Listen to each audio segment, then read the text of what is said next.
Hello internets and welcome to an update. This video we will be looking at arms. First up is the claw arm that I haven't really done anything to other than add some rivets. And it's pretty much finished. I might add in the pistons here on the back, as I think I've mentioned in an earlier video, but I started to build these pistons, but when I sort of hold them up here, it just feels like the arm becomes too thick. So I have been a bit undecisive as to how to move forward with the arm design. But other than that, this is finished. The upper arm for the gun has received some detail work. So there's a bit of a wire going on there. And some more pistons and lots of rivets. Sort of did this piston in here. It was a bit too much of a hole, so I wanted a piston here to cover that.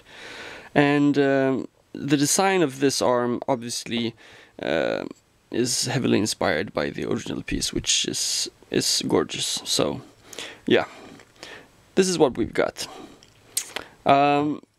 For anyone who sort of wants to get into scratch building this type of thing, just point out that the white stuff that you see, which is very difficult for the camera to pick out details on. Once this is painted though, you're going to see how awesome it looks. But this white is plastic card pipes. I use the same that I think everybody who is in the right mind does. Evergreen scale models. You can find them probably in your local, some sort of hobby store. I have this train modeling store here that has evergreen products.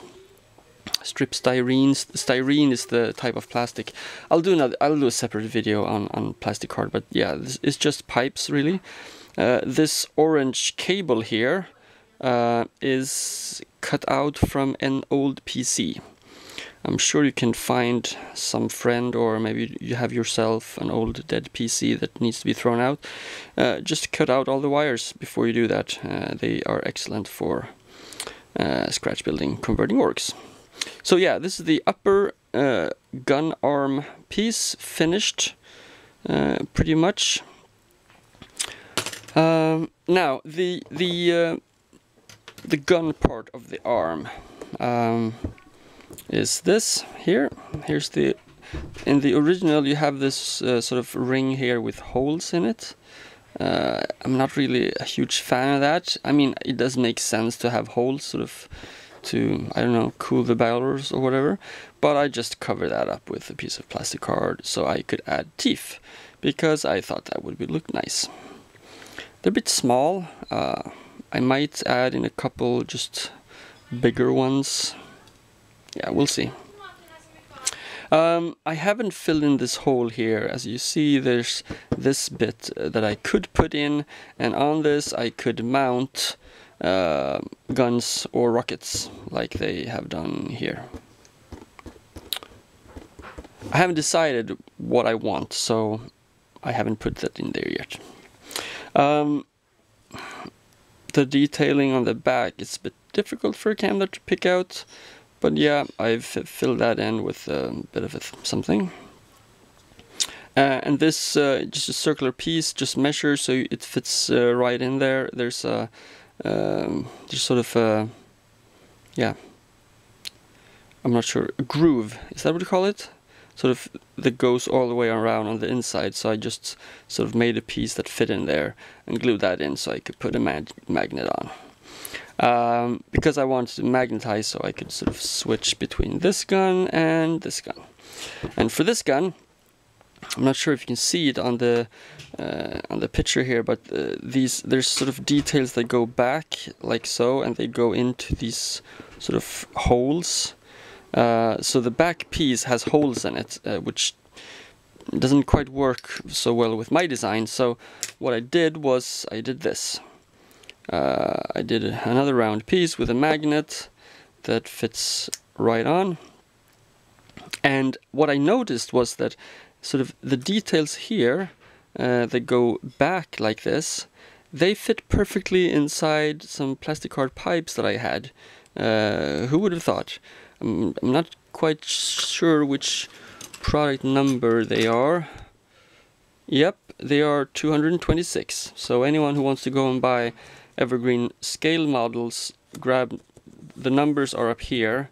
So product number 226 is what I've used, and they fit perfectly on these sort of that go. There's 2 at the side, 1 at the top, and 2 at the side. The one at the bottom is a bit thicker, so that won't fit perfectly inside the 226. So I did sort of a, I'm not sure what I did there. I think I did a 226 inside a 228. But anyway, this sort of makes it much easier to just sort of get a flat back surface that I could glue onto a round piece of plastic card with the magnet that goes there. So yeah, that's a pretty simple design, and I think it's going to look really good once it's painted up. It means that the entire gun is slightly longer now. I sort of moved this out just a little bit, and I kind of like it. I think this gun design here looks too much stuffed in to the arm. Now I've sort of elongated it just a little bit, which is nice. So yeah, that's this gun is finished. Like I said, I think it's going to look good once it's painted up. Not a lot of conversion done here, and pretty simple. Anyone who wants to give it a go, I think you'll find that it's not all that difficult. There is a piece of plastic card pipe in there that sort of goes into the main barrel to sort of, so that the main barrel continues all the way back here. And I can't tell you which size that is. I'm sorry, but there is one there. Yeah. Now, moving on quickly to the next gun is this piece here. It's way too small for an orc gun and way too... It's uniform, that's the word. It's too uniform for my taste. So I found this French guy who's sort of, he's removed all these... he's made each of these 6 pieces look differently. So I copied that idea, and what I did was just took my knife and cut off these tiny 3 gun barrels on each of these 6 platforms. Then I sanded that down so that I had a piece with 6 platforms with round smooth surfaces to build on, to build 6 new guns. And this is what we did. As you can see, here's the main piece, and then I did 1, 2, 3 sort of bigger guns and 1, 2, 3 smaller guns, because I thought that would be nice. The smaller guns sort of makes it easier to see the bigger ones. If all 6 were big, then I don't know, I think that would have been too much. So here's it from this side. Again, the white is too white for the camera to pick out the details on. I think it's going to look brilliant once it's painted, though.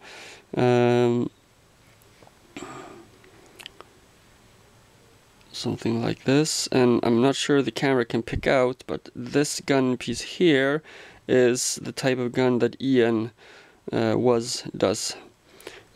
So I had to do one such gun just to sort of tip my hat his way. But this is what the gun turned out, and I really like it. Fairly simple conversion again, just cut off the 3 small and then build 6 new guns. And I mean, these small ones, as you can see, that's just sort of one piece of plastic card pipe inside another one, and same thing done here. So it's fairly simple, And yeah, that's the update of the gun. I hope you liked it. I'm well pleased with how this turned out, and we can now move on in the next video to look at something else. This has been the arms. Please leave a comment, like, subscribe, share, whatever, and I will see you later. Have a good one, Internet.